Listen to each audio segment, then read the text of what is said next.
What's up, everybody? It's Caroline here from the DET team with tips to help you test your best. This week, I'm not in the studio and I'm not using a professional camera setup to shoot this video. I'm in the office and I've got my own laptop here. And the reason for that is because I want to do a super simple demonstration for you all about how to stay in the frame and how to maintain eye contact during the Duolingo English test.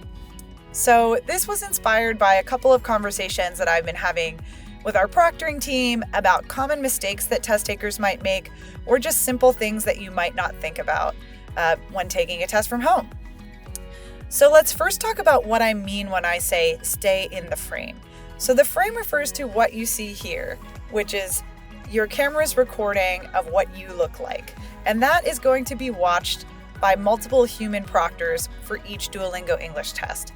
So again, remember that multiple people are watching your entire test recording.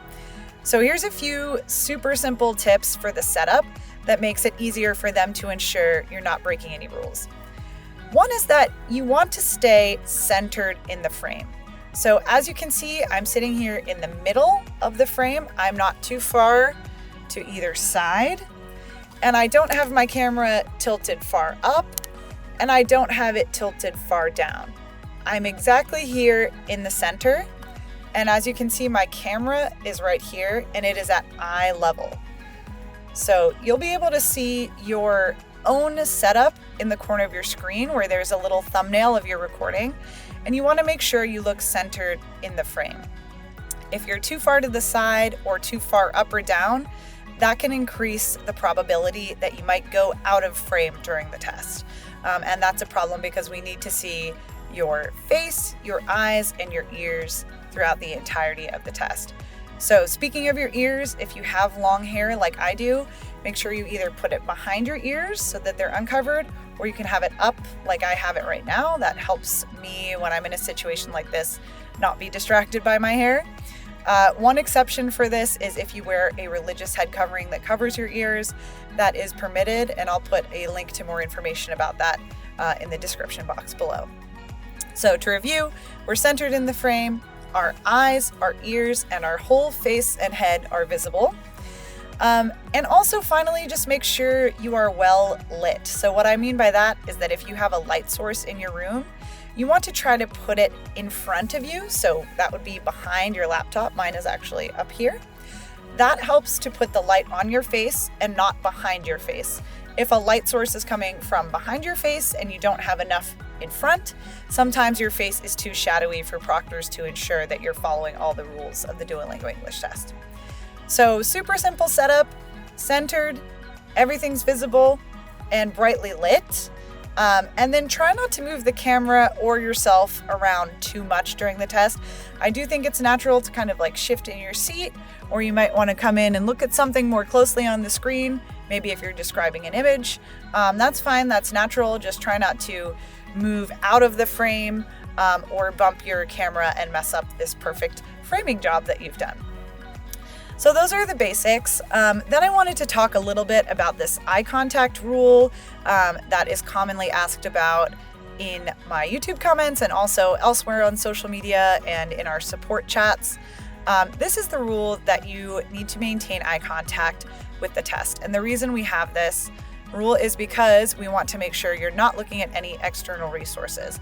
So reminder that you are not allowed to use notes for the DET, you are not allowed to use your cell phone, a textbook, any external resource to help you with your English. It all needs to come from in here.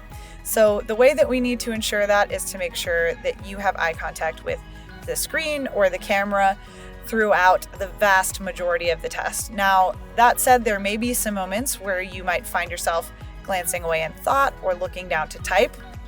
And our proctors are trained to recognize those natural glances away or down. If you find yourself doing that, I always try to tell people to return to the center, look at the screen. For example, if you've been looking down to type a lot, you might want to look back up, check your work. That's a great writing tip and test taking tip to make sure that you haven't made any errors and to build on the thoughts that you've already made. Our proctors are trained to understand that there are natural glances like that. Now, what they're looking for is unnatural or suspicious glances that might indicate you're using some external resource in your testing space. So a couple of things to keep in mind here. One, again, multiple humans are looking at your test, and they are trained on these glances and what is natural. So if you do need to look down to type occasionally, that's okay.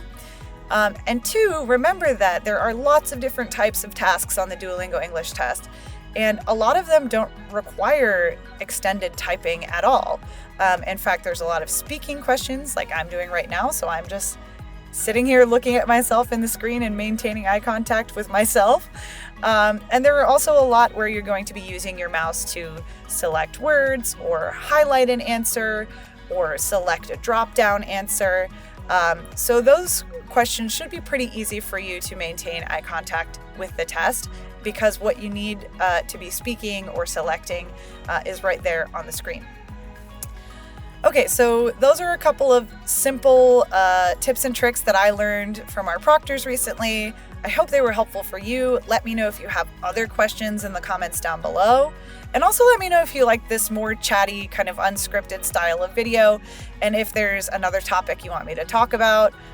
Using my laptop, happy to record another video like this. And best of luck on the test if you're about to take it. I believe in you.